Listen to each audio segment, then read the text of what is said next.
Welcome to the Slop Farm. Enjoy the video. You'll start by confirming prerequisites. Update iPhone and PC, unlock the phone, and connect with a certified Lightning cable. Once connected, tap Trust on the iPhone when prompted so Windows can communicate. Make sure Wi-Fi and Bluetooth can be off or ignored. We're using USB only to get a stable network link. If Windows offers to install drivers, allow it and wait. You're preparing the devices, so the system recognizes the iPhone as a network adapter. Next, enable Personal Hotspot on the iPhone and choose the option that permits USB sharing.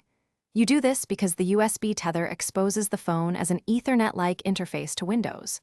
Once the cable is connected and the hotspot is on, switch to your PC and open Network Settings.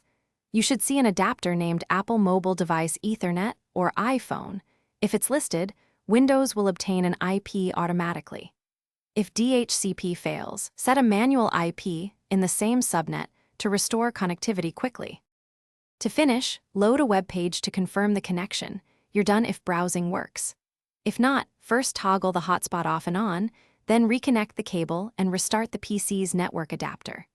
If Windows shows unknown device, open Device Manager and update or reinstall Apple Mobile Device Ethernet drivers. This resolves most driver issues. As a final troubleshooting step, reset network settings on the iPhone only if nothing else fixes it, because this clears saved Wi-Fi and VPN.